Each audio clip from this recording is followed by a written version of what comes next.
Hello, I'm Mike, the Identities Model and Spokesman. Welcome to this week's video.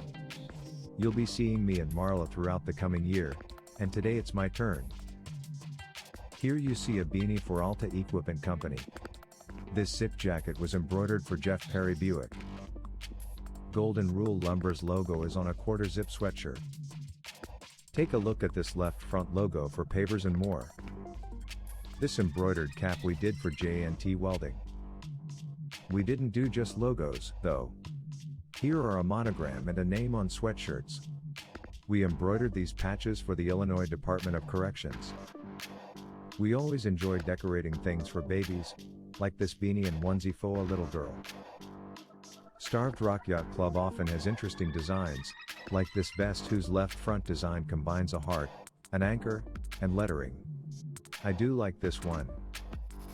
Here's a subtle design, near the cuff of a sweatshirt sleeve.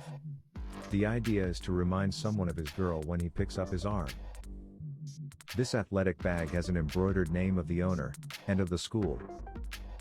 Our one print design this week is one a tee, with a play on words that a pickleball player would recognize. Thanks for spending some time with me during this video.